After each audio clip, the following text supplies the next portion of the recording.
हाँ जी, सत श्री अकाल, नमस्ते, आदाब, की हाल चाल कैसे? और ठीक हो? आई होप यू सारे ठीक होंगे, स्वस्थ होंगे। और जी इंपॉर्टेंट इन्फॉर्मेशन थोड़े सारे नाल शेयर करनी है, स्पेशली जिन लोगों ने सिटीजनशिप अप्लाई कर दी है उनके लिए है ये। ध्यान से वीडियो को प्लीज़ एंड तक ज़रूर देखना। जिस भी किसी ने नेशनलिटी अप्लाई कर दी है तो दो चीज़ों का ध्यान आपने ज़रूर रखना है जी। जब तक प्रोसेस नंबर नहीं आता अपनी ईमेल पे ध्यान रखना है। ईमेल पे अगर कोई भी आपको नोटिफिकेशन आती है आईआरएन की तरफ से या फिर कंजर्वेटरी की तरफ से, तो उसका आपने रिप्लाई ज़रूर करना है। रिप्लाई बिना दिए नहीं आपने कुछ भी करना है, चाहे आपको फालता आया है या कुछ भी है। बहुत से केसेस अभी रिजेक्ट हो रहे हैं जी, जनवरी के, दिसंबर के। जिन्होंने सिटीजनशिप जमा कराई थी उनको प्रोसेस नंबर से पहले उनकी ईमेल पे फालता आया, किसी का फॉर्म की वजह से या पीसी की वजह से उन्होंने रिप्लाई नहीं किया। किसी को उन्होंने 10 दिन का टाइम दिया, किसी को उन्होंने 3 महीने का टाइम दिया है।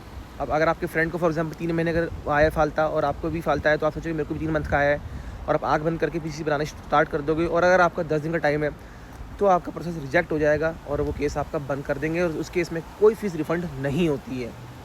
दूसरी बात, जब प्रोसेस नंबर आपके पास आ जाता है तो उसको महीने में कम से कम 2-3 बार देखना आपका फ़र्ज़ बनता है।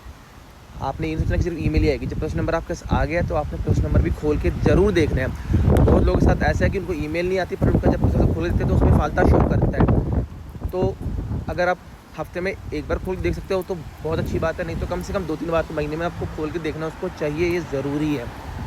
इस चीज़ को मतलब आपको इग्नोर नहीं करना, बहुत ज़्यादा इंपॉर्टेंट चीज़ है भाई ये। बहुत केसेस रिजेक्ट हो रहे हैं अभी, बहुत ज़्यादा। अभी कंजर्वेटरी ने तो ये मतलब एक तरीके से खेल ही बना लिया। उनको पता है केसेस ज़्यादा है, रिजेक्ट करो, अपनी टेंशन ख़त्म करो। तो भाई बहुत केसेस रिजेक्ट कर रहे हैं, बहुत ज़्यादा।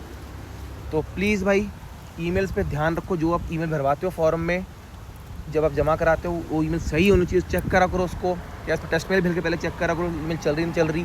और चाहे आप कंट्री में रह रहे हो नहीं रह रहे हो, उस ईमेल को खोल के अपने पास सेव करके चेक करा करो कि क्या ईमेल आई है।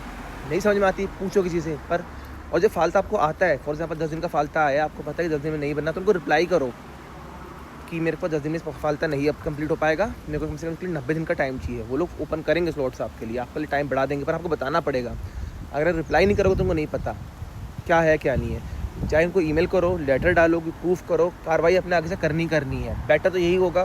फॉर एग्जांपल आगे तो 3 महीने का भी टाइम देते हैं आपको, तो आपको उनको रिप्लाई करना है, हाँ जी मेरे को आपकी ईमेल रिसीव होगी है, मैं इसकी प्रिपरेशन कर रहा हूँ फालते की, मेरे को थोड़ा टाइम चाहिए, जैसे हो जाएगा मैं आपको कॉन्टैक्ट करूँगा। और ये सेम चीज़ उनको लेटर भी पोस्ट करो ताकि आपके पास प्रूफ रहेगा अगर उन्होंने ईमेल नहीं भी देखी है तो। बाकी अगेन ये बहुत इंपॉर्टेंट चीज़ है, इसको इग्नोर मत करना। जो आपके फ्रेंड्स हैं उनके साथ ज़रूर शेयर कर देना जिन्होंने सिटीजनशिप अप्लाई करी हुई है, क्योंकि बहुत सिस्टम अभी इस टाइम ख़राब चल रहा है। आपको पता है अगर रिजेक्ट हो भी जाती है, रिजेक्ट होने से कोई बात नहीं, रिजेक्ट हो जाती है बंदा दोबारा अप्लाई कर सकता है। पर अभी धीरे धीरे तो रिजेक्ट अभी अप्लाई होनी बंद हो जाएगी, तो क्या करोगे आप? अगर आपका केस रिजेक्ट होगा तो दोबारा अप्लाई भी नहीं कर पाओगे। तो आई होप कि आपको समझ में आएगी क्या जाने कुछ करना। Thank you so much, all the best, bye bye.